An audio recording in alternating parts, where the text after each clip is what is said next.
Padre Celestial, queremos darte gracias, Señor, por el privilegio que nos das de poder reunirnos para abrir tu palabra y esperar a través de ella que tú nos hables el día de hoy, mostrándonos, Señor, lo que necesitamos para vivir. Pedimos tu bendición en este tiempo. Oramos en el nombre de Cristo Jesús. Amén. Buenos días, tomen asiento, por favor. En su Biblia, Génesis capítulo 6, por favor.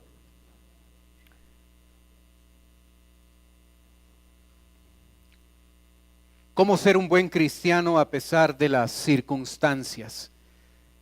Enoc nos enseñó acerca de esto y ahora tenemos el testimonio de Noé, que vivió en circunstancias difíciles y cómo este hombre pudo ser luz aún en medio de todas estas dificultades. Empezamos en capítulo 6, versículo 1, donde observamos ciertas características, ciertas condiciones que el mundo antes del diluvio poseía.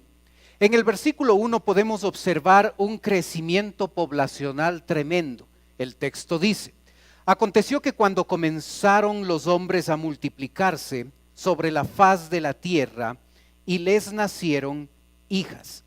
El problema mayor no era el crecimiento poblacional. El problema mayor era el hecho de que nacían más personas, iba incrementándose la población y todos tendían a lo malo, tendían a pecar. Así es que esta era la dificultad.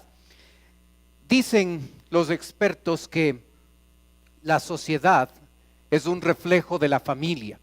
Y aquí tenemos un ejemplo clarísimo en versículo 2, cómo la destrucción de la familia en esa época era evidente. El texto dice que viendo los hijos de Dios que las hijas de los hombres eran hermosas, tomaron para sí mujeres, escogiendo entre todas. El criterio para escoger compañera, en este caso, era lo que vieron.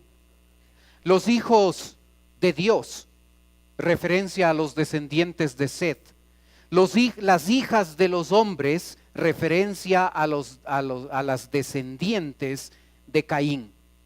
Observe cómo esta línea de la línea de los descendientes de Set, estos hijos de Dios llamados así, observe cómo escogen compañera, viendo que eran hermosas. ¿Qué factor es el más importante en tu vida para escoger compañera?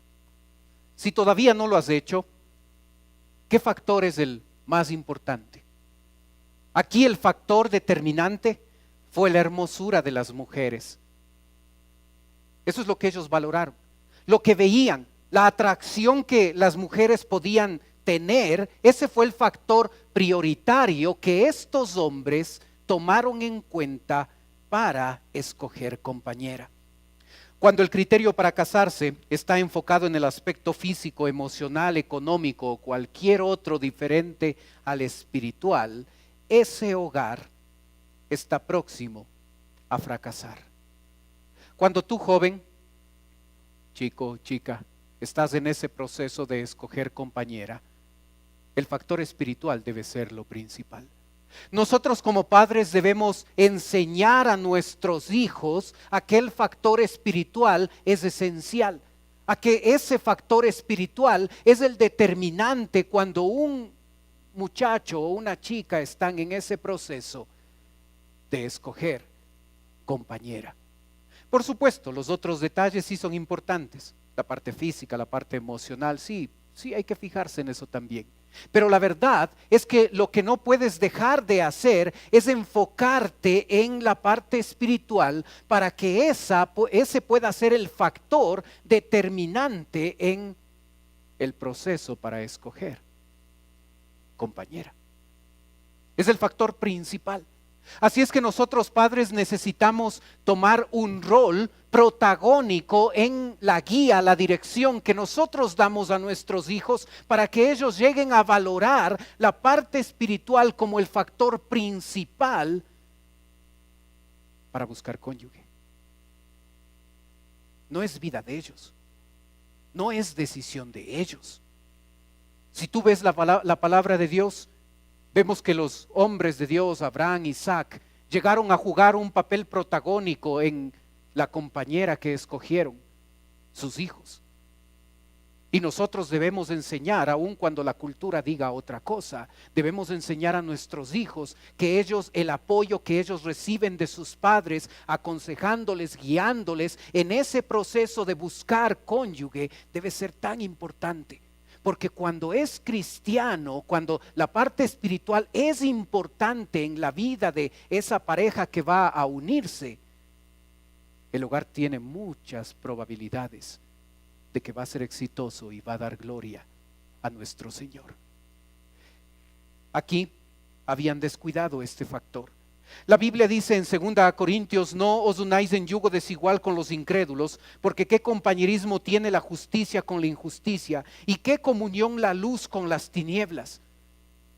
No os unáis, es una orden de Dios. Dios ordena que uno de los factores esenciales en la búsqueda de compañera o de compañero es la parte espiritual. No os unáis, es una orden de Dios. Y tú puedes, joven, puedes tratar de justificar esto de diferentes maneras.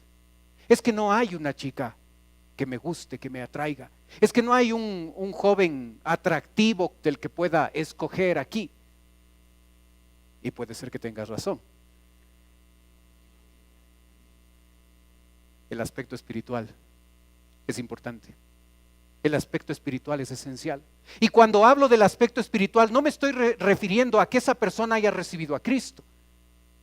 Me estoy refiriendo a que haya recibido a Cristo y ya tenga un caminar con el Señor importante en su vida. ¿Cuántos jóvenes han llegado a la iglesia con enamorada y con el objetivo de que aquí va ella a conocer de Cristo? ¿Cuántas parejas yo personalmente he aconsejado que llegaron a no dar importancia a este mandamiento del Señor? ¿Cuántas parejas han llegado a fracasar por este problema de no hacer caso al Señor y buscar un compañero, una compañera que ame al Señor, que camine con el Señor? Aquí los hombres, aquí algunos hombres hasta se bautizan, hasta aceptan a Cristo, porque se dan cuenta que el requisito es ese para poder estar con una chica. Ten cuidado.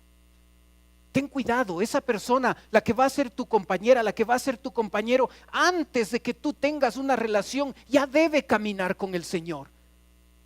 No debe caminar con el Señor con tu ayuda, debe haber aprendido a caminar con el Señor por sí misma. Escoge con sabiduría, porque cuando la familia está en problemas, la sociedad está en problemas. Y aquí tenemos un ejemplo tremendo de cómo esta generación llegó a terminar sus días en el diluvio porque eran personas pecaminosas y porque el factor más importante para estos hombres cuando escogieron mujer es que sea hermosa. Es que cuando vea, me atraiga. Nunca fue lo espiritual lo importante. Y cuando eso sucede, ese hogar va a fracasar. ¿Sabes? Una tercera condición en esa sociedad nos la muestra el versículo 4.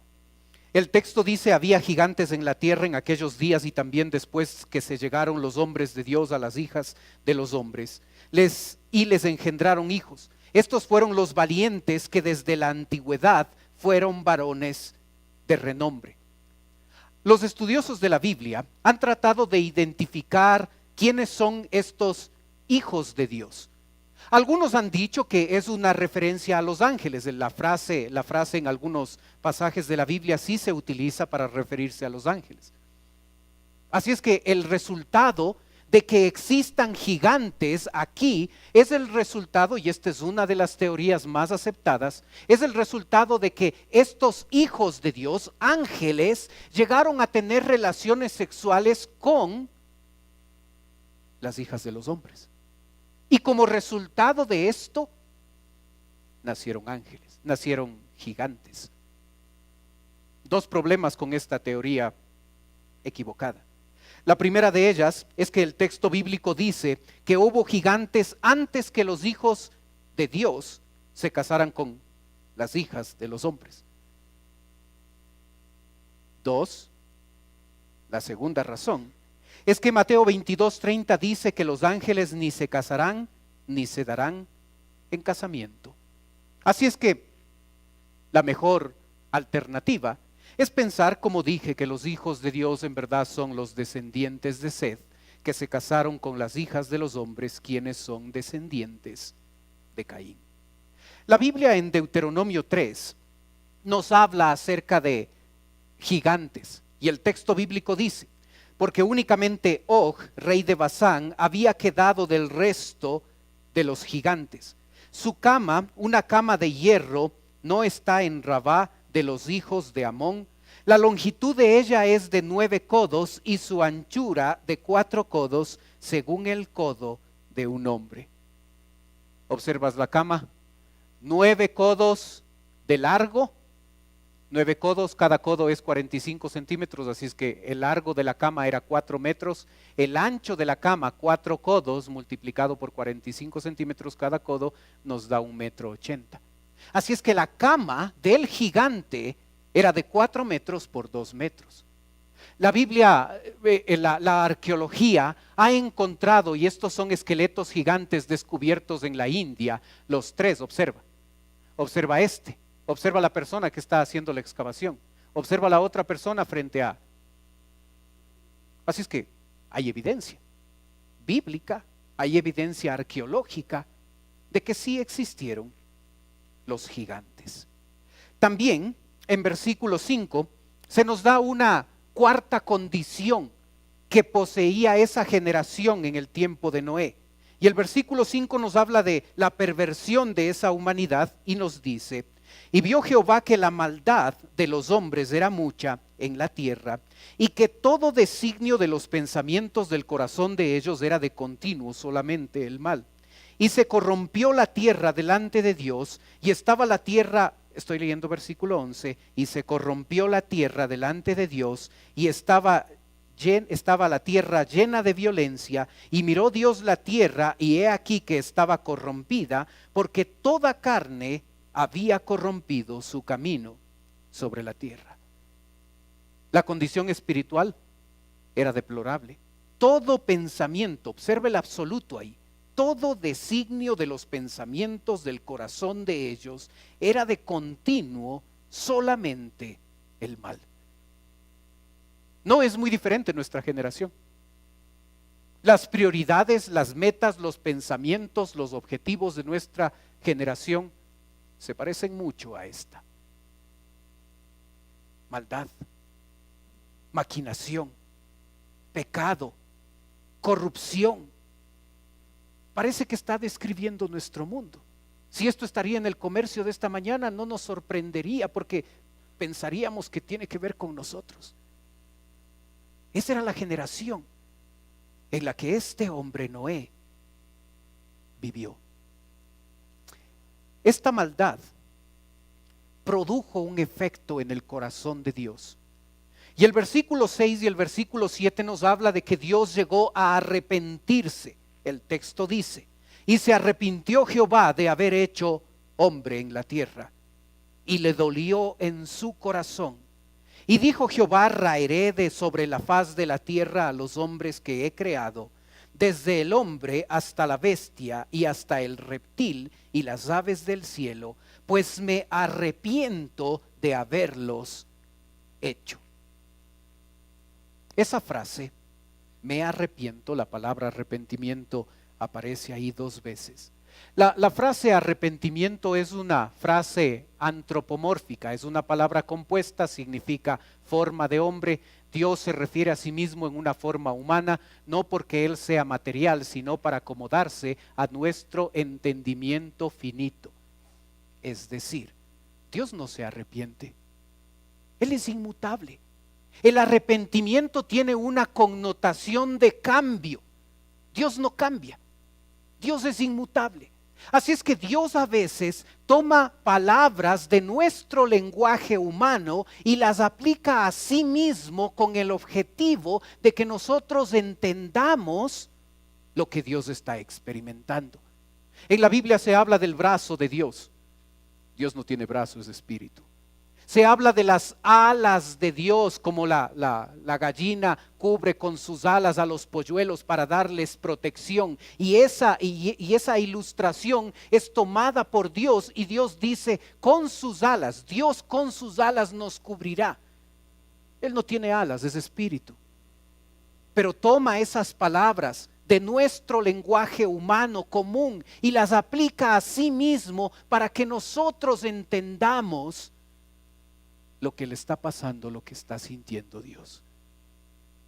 Así es que cuando dice Dios se arrepintió, Él no cambia, no se arrepiente, Él no se equivoca.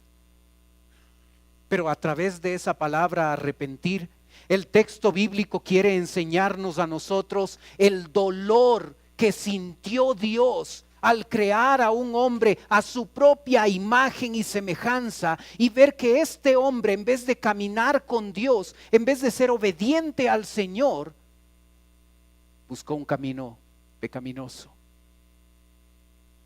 y le dolió, porque todo pensamiento del hombre era de continuo al mal. ¿Sabes? Dios decide terminar con la generación a través de un diluvio. Pero como siempre es Dios, cuando Él va a juzgar al mundo por su pecado, Él tiene un equilibrio tremendo en mostrar su justicia y su santidad, castigando al hombre por su pecado, y a la vez mostrar su gracia y su amor. Y en el versículo número 3 tú puedes observar que el texto bíblico dice: y dijo Jehová, no contenderá mi espíritu con el hombre para siempre, porque ciertamente él es carne, mas serán sus días 120 años. No está diciendo el texto que el hombre va a vivir 120 años. El texto está diciendo que desde que Dios decidió destruir a la humanidad, le dio al hombre 120 años para que durante esos 120 años, el hombre pueda arrepentirse. Dios había decidido exterminar a la humanidad con el diluvio, pero pasaron 120 años hasta que el diluvio llegó. Eso es gracia. Dios les podía exterminar en ese momento. Se lo merecían. Pero fue por su amor. Fue por su gracia. Fue porque Él tiene el deseo de que todos nosotros nos arrepintamos, que Él esperó 120 años. ¿Cuántos años ha esperado Dios por ti? ¿Cuánto tiempo más tiene que esperar Dios por ti? ¿Cuándo va a ser el momento que tú vayas donde el Señor y en arrepentimiento y fe le digas: Señor, aquí estoy, perdona mi pecado? Yo quiero recibirte como mi Salvador. Yo quiero que entres a mi vida, que me cambies. Y si ya eres creyente y estás viviendo en desobediencia al Señor, ¿cuánto tiempo más debe esperar el Señor por ti? ¿Cuánto tiempo más tiene que pasar para que tú llegues a dejar los pretextos a un lado y decir: Señor, aquí estoy, perdóname, hoy quiero vivir de manera diferente? Nuestro Dios es justo. Él no va a pasar por alto nuestro pecado. Pero nuestro Dios también es un Dios de gracia, que abre los brazos para que nosotros, su creación, acudamos a Él, le pidamos perdón y en verdad empecemos a vivir como debemos vivir. ¿Cuánto tiempo más el Señor debe esperar por ti? Un familiar nuestro falleció en la madrugada de hoy. Me llamaron a las 6 de la mañana para avisarme. cercano a mi esposa, cercano a mi familia. 25 años el muchacho, casado, 2 hijos. Un hijo tiene 3 meses. Cuando mi hijo de 10 años escuchó que nos daban la noticia, me dijo: papá, ese hijo de 3 años no tuvo oportunidad de conocer a su papá. ¡Wow! Brotaron lágrimas de nuestros ojos mientras nos alistábamos para venir acá. ¿Por qué asumes que vas a tener un día más de vida para entonces arreglar las cosas con tu Dios? ¿Por qué no lo haces hoy? ¿Por qué no decides hoy acercarte al Señor y decir: ahora estoy dispuesto? No importa si eres niño, si eres joven, si eres anciano. Hoy es el día. Hoy el Dios de gracia está esperando por ti. En medio de estas circunstancias difíciles, apareció un hombre llamado Noé. Y tenemos varias características. La primera de ellas en el versículo 8, donde dice: pero Noé halló gracia ante los ojos de Jehová. Noé, esa palabra significa descanso. Sus padres le dieron este nombre con la esperanza de que habría de ser de mucha bendición para su generación.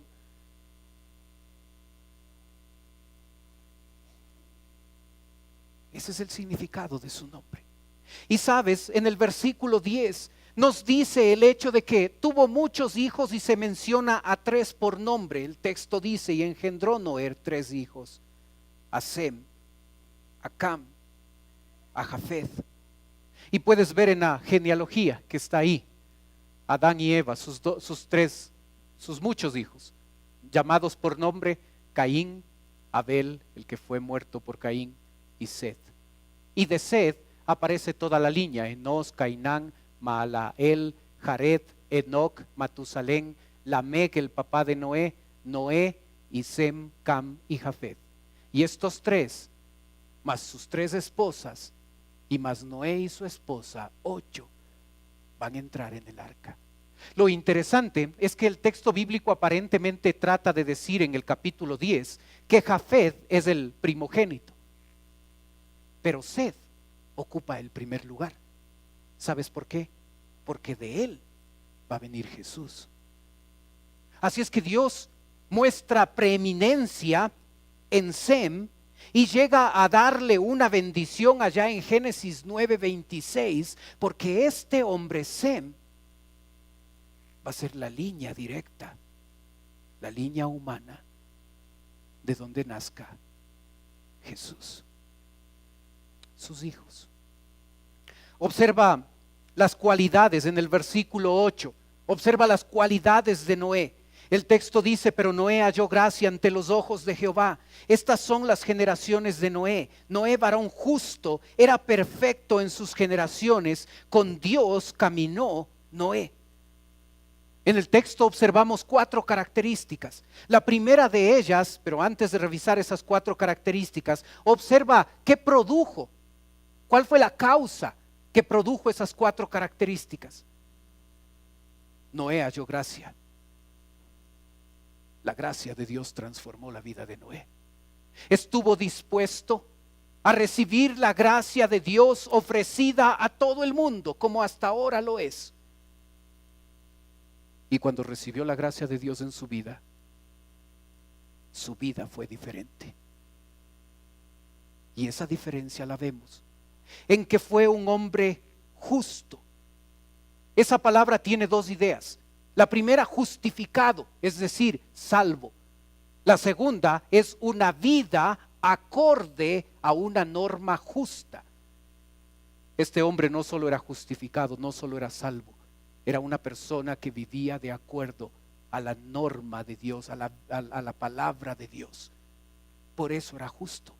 Cuando nuestra vida, cuando nuestra justificación, cuando nuestra salvación no refleja en el día a día la justicia con la que debemos vivir,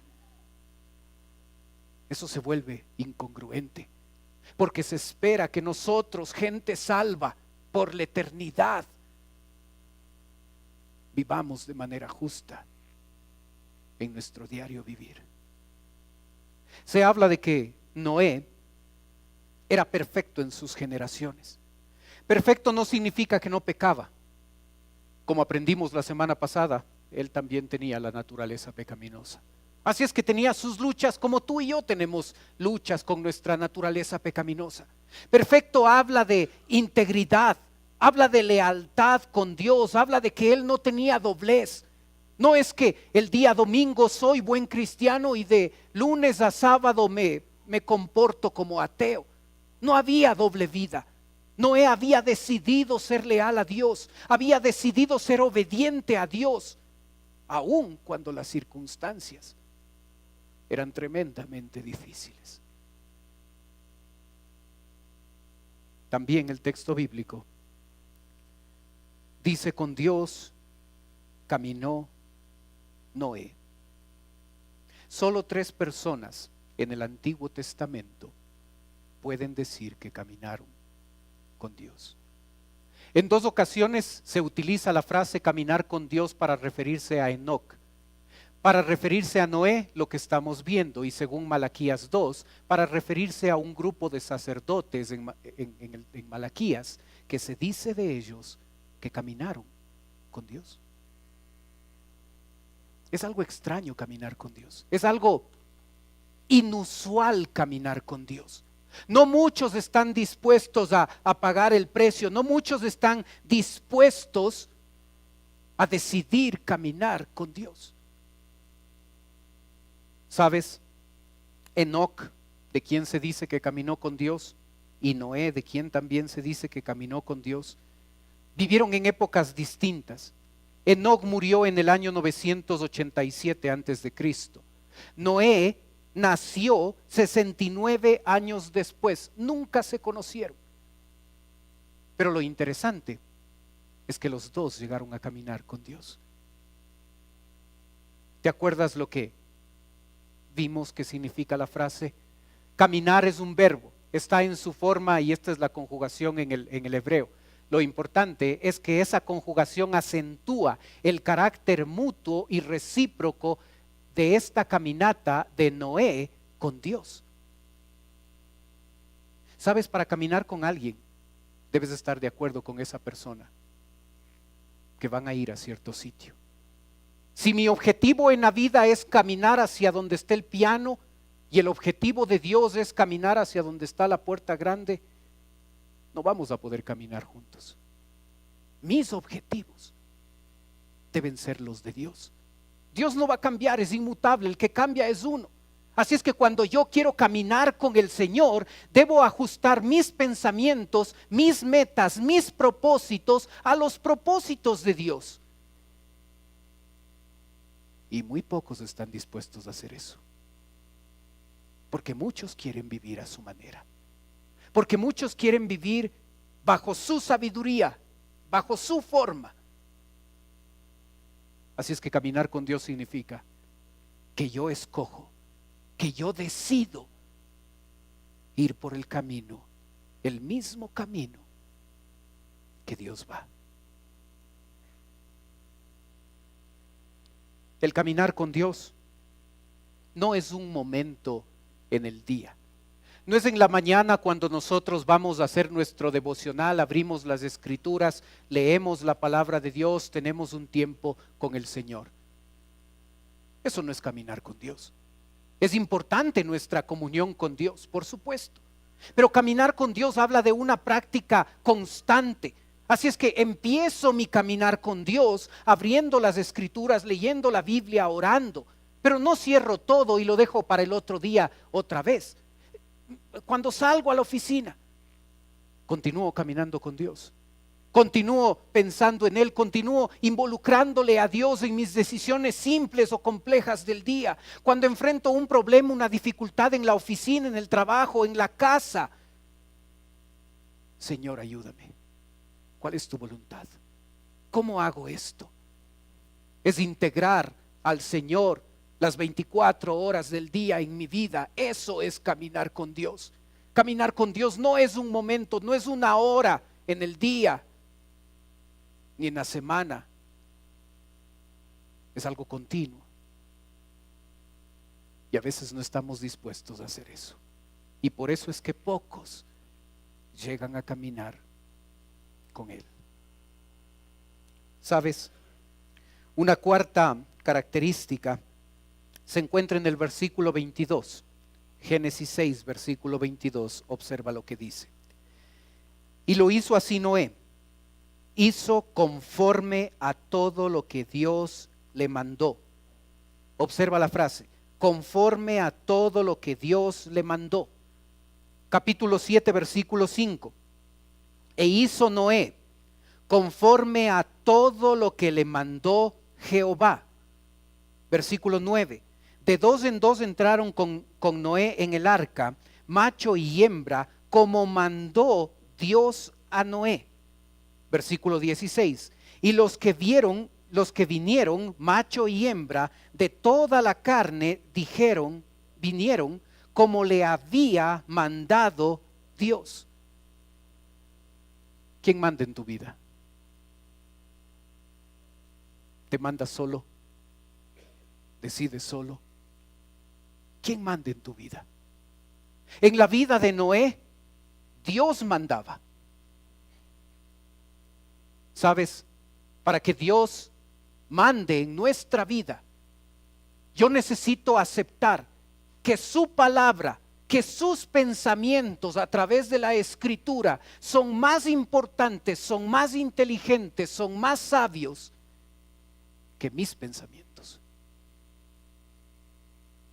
Se necesita humildad para eso, porque a veces sí nos creemos la última Coca-Cola en el desierto.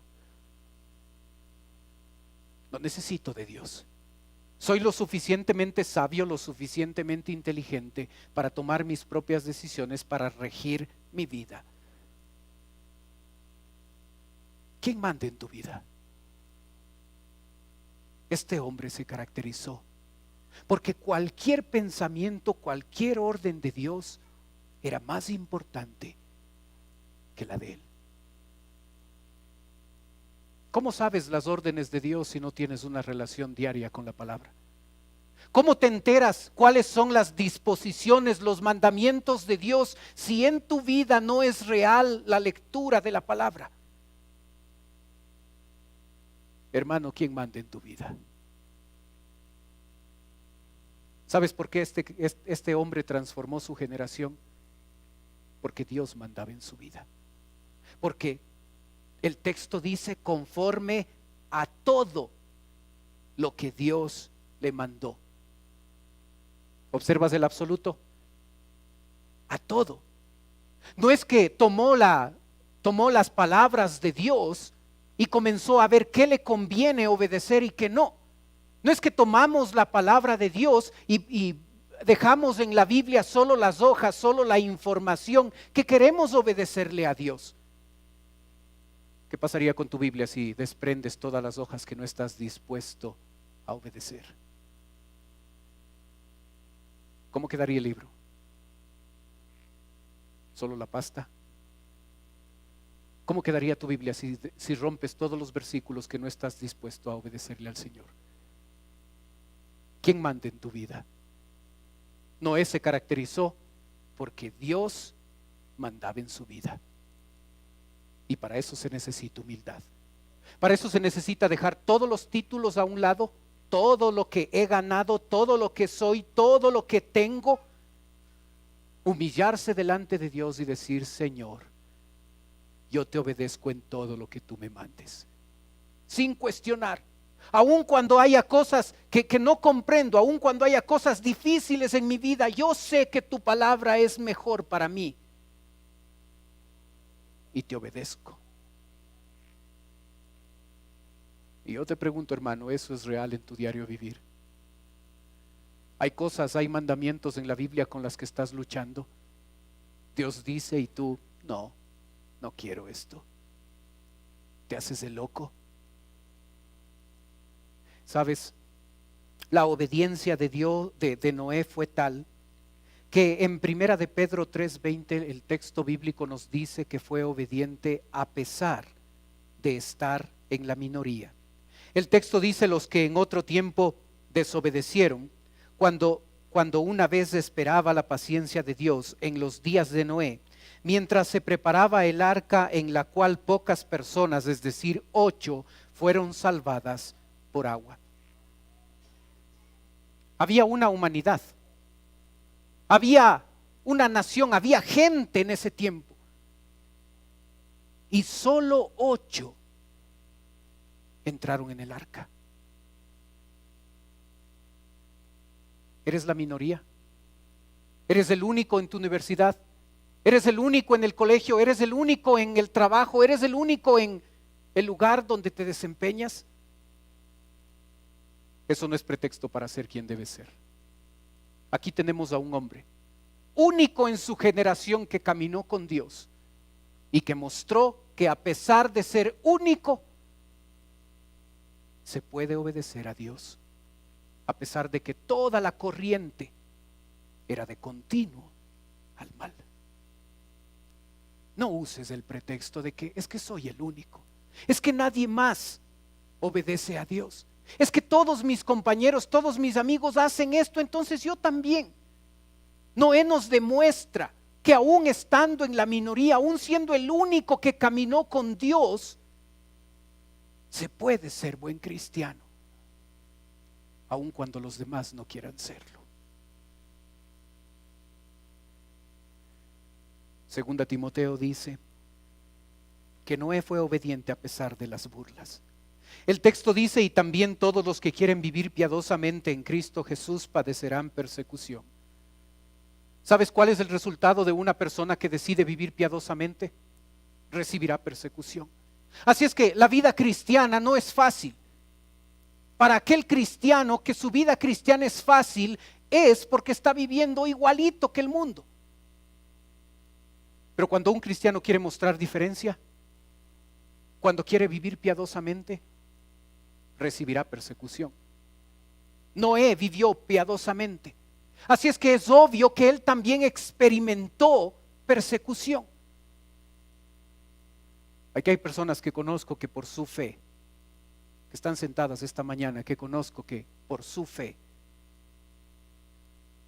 han recibido el resultado de ser apedreados.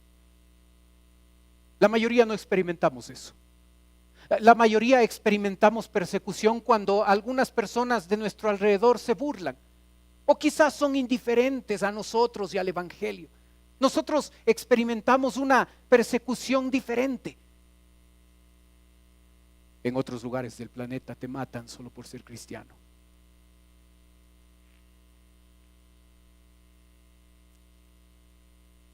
El que quiere vivir piadosamente recibirá persecución. ¿Puedes imaginar la persecución a Noé? ¿Puedes imaginar cuando los 8 estaban ahí levantándose temprano y durante 120 años construyendo un arca? ¿Puedes imaginar lo que decían sus vecinos, los que decían sus amigos, los que decía la gente que estaba alrededor? ¿Puedes escuchar las burlas? ¿Puedes imaginar los pensamientos de esa gente al ver a este loco construyendo un arca? El que quiere vivir piadosamente recibirá persecución. Así es que Jesucristo no nos ofrece una vida color de rosas. Jesucristo nos ofrece una vida tan gratificante que aún en medio de las espinas es tremendamente genial vivir esa vida. Noé fue obediente a pesar de la indiferencia de su generación. Segunda de Pedro dice: y si no perdonó al mundo antiguo, sino que guardó a Noé, pregonero de justicia, con otras 7 personas, trayendo el diluvio sobre el mundo de los impíos. He leído Génesis un montón de veces. Esta vez que lo leí me sorprendió la cita de segunda de Pedro: mundo de los impíos. Nunca lo había visto, no, se me había pasado. ¿Observas cómo Dios califica al mundo de Noé? Mundo de los impíos. Y él, en vez de estar construyendo el arca, lamentándose por su situación, era pregonero de justicia, era predicador de justicia. Con su vida, con su boca, afirmaba a la generación impía que Dios, el Dios justo, va a traer justicia a este mundo. Así es que arrepiéntete, entra en el arca, ven acá, hay lugar para ti. ¿Imaginas la indiferencia? Solo 8 entraron. Solo su familia entró. Solo su familia le hizo caso a Noé. Y miles de personas murieron en el diluvio. Así es que, hermano, cuando testificas de Cristo y cuando te encuentras con la indiferencia de ellos a tu mensaje, no debes bajar la cabeza, no debes dejar de hablar de Cristo, porque aquí tenemos a un hombre que, a pesar de esa indiferencia, se convirtió en pregonero de justicia, porque no tenía vergüenza de hablar a su Dios, aunque todo el mundo era impío. No te concentres en que te hagan caso o no. No te concentres en que reciban a Cristo o no. Esa es labor del Espíritu Santo. Nuestra labor es hablar. Dile al mundo de Jesús. Lo cantamos, dile al mundo de Jesús. Conviértete en pregonero de su justicia, obediente a pesar de la indiferencia del mundo.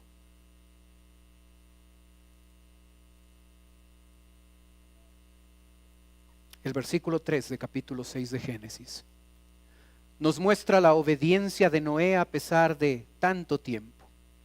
Y dijo Jehová: no contenderá mi espíritu con el hombre para siempre, porque ciertamente él es carne, mas serán sus días 120 años.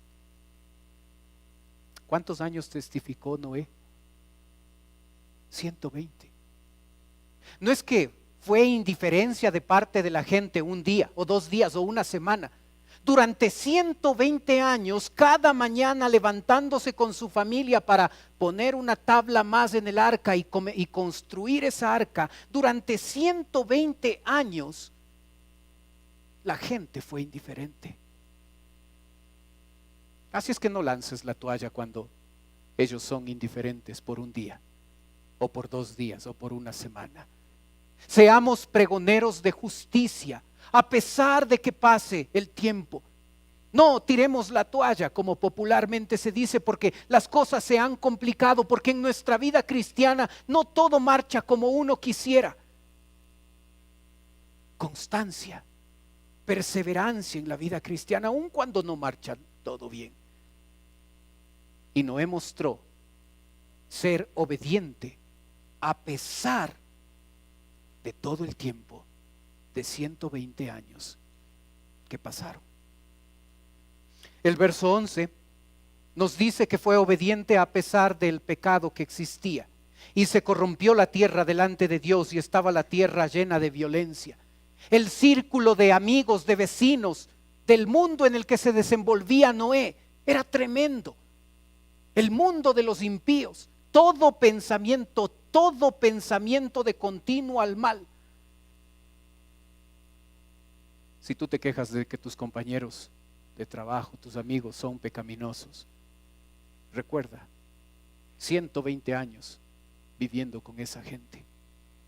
Y a pesar del pecado, él continuó obedeciendo al Señor hasta que puso la última tabla en esa arca.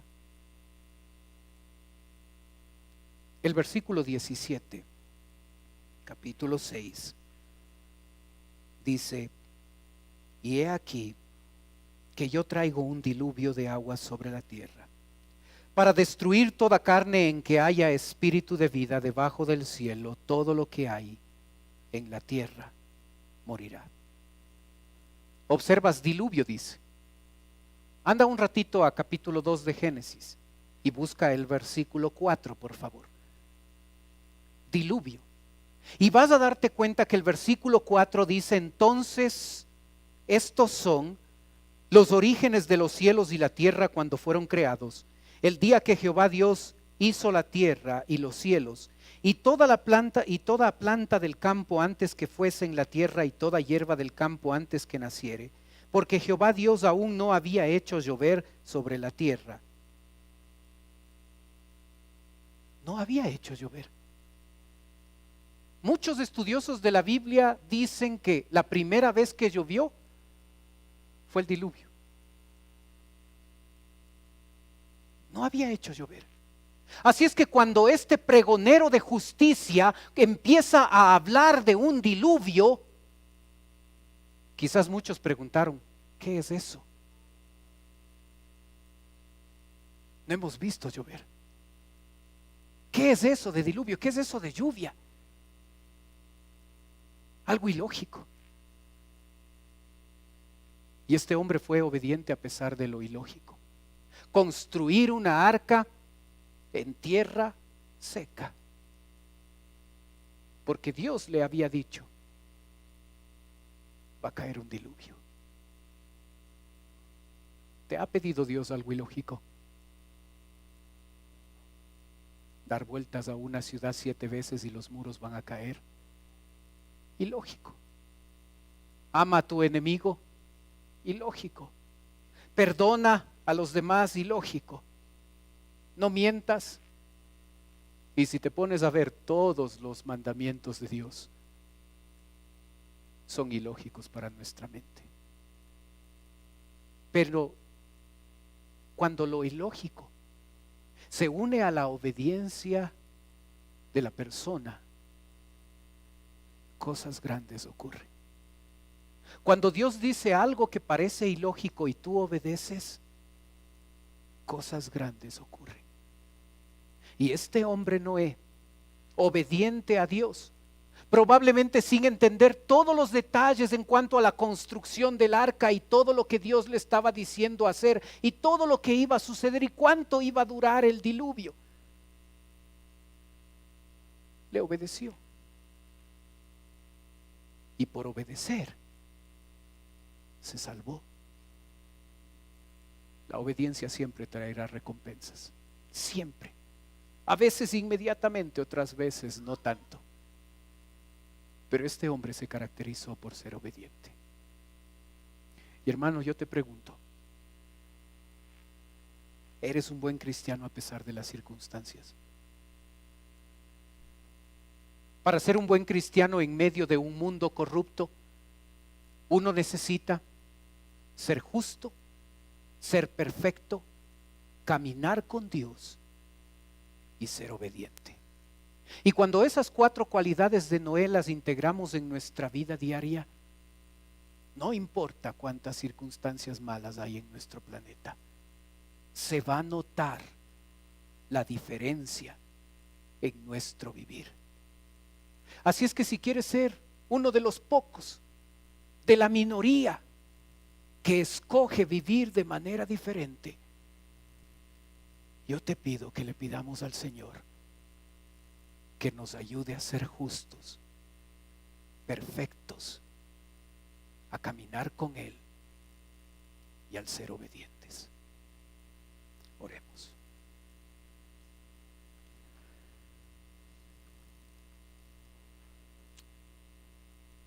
Padre Celestial, aquí estamos delante de ti, rogándote que nos ayudes a vivir de manera diferente en una generación corrupta como en la que nos encontramos. Padre, ayúdanos a vivir de manera justa, a no solo ser justificados, a no solo ser salvos, sino que en el diario vivir nuestras acciones, nuestras palabras reflejen tu justicia. Ayúdanos, Padre, a ser perfectos. Sabemos que continuaremos pecando y luchando con nuestra naturaleza pecaminosa, pero te rogamos que podamos decidir ser íntegros, leales, sin doblez. Nuestra única prioridad tú Ayúdanos, Padre, a caminar contigo. No un momento en la mañana, no un día a la semana, sino las 24 horas del día a caminar contigo. Te rogamos, Padre, que nos ayudes a ser obedientes, a pesar de el pecado, las circunstancias, la indiferencia. Ayúdanos a obedecer, a no cuestionar lo que tú dices, a ser lo suficientemente humildes para reconocer que tus pensamientos son lo mejor que podemos hacer. Yo pido tu bendición en la aplicación de tu palabra a nuestra vida. Y mientras usted sigue cerrados sus ojos, por favor, y continúa orando al Señor, puede ser que esta mañana nos visita alguien por primera vez. Y usted dice: pastor, yo quisiera que ore por mí. Puede ser que ha venido algunas veces, no solo este día por primera vez. Pero si usted necesita oración, mientras los demás tienen sus ojos cerrados, yo le pido que usted pueda levantar un ratito su mano. Y con eso me está diciendo: pastor, yo quiero que usted ore por mí. ¿Hay alguien así? Gracias, veo sus manos. Bájenlas nomás. ¿Alguien más? No tenga recelo. Los demás tienen sus ojos cerrados para que no le dé vergüenza de alzar su mano. Gracias por alzar, gracias. Gracias por alzar. ¿Alguien más? ¿Sabe? En un momentito yo voy a orar por usted. Pero quiero ofrecerle algo más. Totalmente voluntario. No se sienta obligado, obligada a esto. Pero usted puede tomar sus cosas y puede pasar a la parte de abajo donde estoy yo. Si usted pidió oración, usted puede tomar sus cosas y pasar a la parte de abajo donde estoy yo. Si usted lo hace, otra persona de la iglesia se va a acercar a usted. Le va a llevar a otro lugar y en un lugar privado esa persona va a conversar con usted. Y le va a presentar a Cristo. Así es que si usted levantó su mano, venga. No se sienta obligado, pero si desea hacerlo, venga.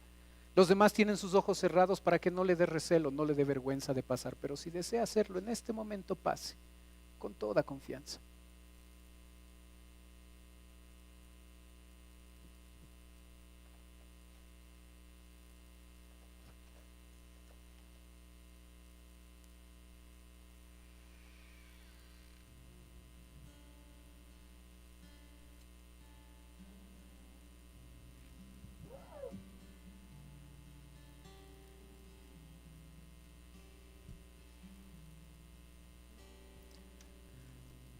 Si desea pasar, venga. Usted no vino por casualidad, Dios le trajo.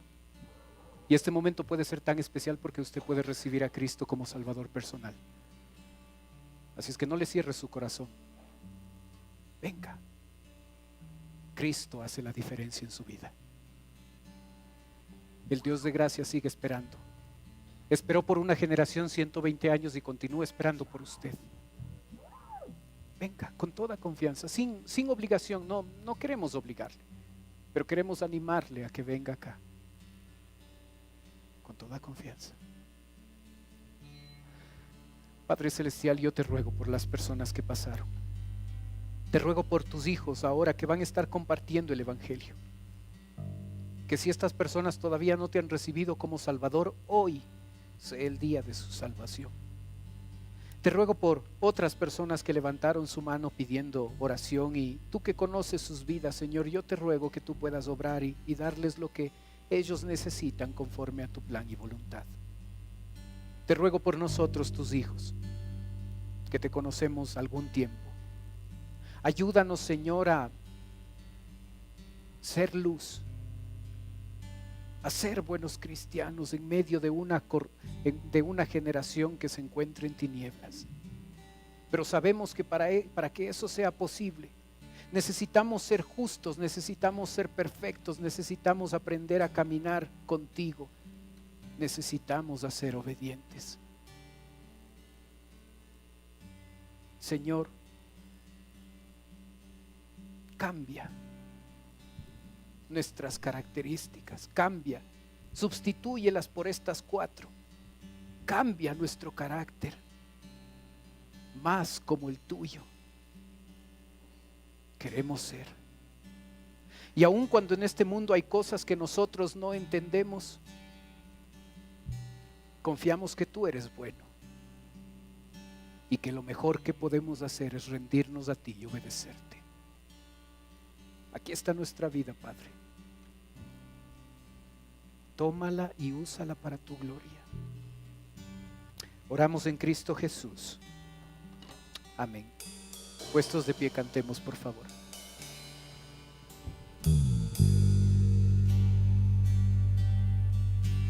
Jesús, haz mi carácter más como el tuyo. Yo quiero ser. Jesús, haz mi carácter más como el tuyo. Yo quiero ser, porque en esta vida hay cosas que pasan que yo no entiendo, porque yo quiero demostrar tu amor a cada instante. Hazme hacer tu voluntad y morir a mi viejo hombre. Haz mi carácter más como el tuyo, yo quiero ser.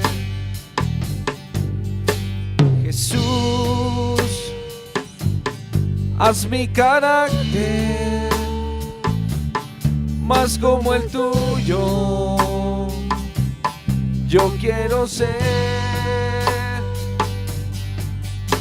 Jesús, haz mi carácter más como el tuyo, yo quiero ser, porque en esta vida hay cosas que pasan que yo no entiendo, porque yo quiero demostrar tu amor a cada instante. Hazme hacer tu voluntad y morir a mi viejo hombre. Haz mi carácter más como el tuyo, yo quiero ser. Porque en esta vida hay cosas que pasan que yo no entiendo, porque yo quiero demostrar tu amor a cada instante. Y hazme hacer tu voluntad y morir a mi viejo hombre. Haz mi carácter más como el tuyo, yo quiero ser. Haz mi carácter más como el tuyo, yo quiero ser.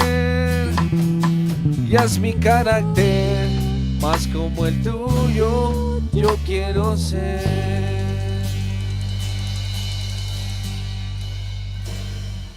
Amén.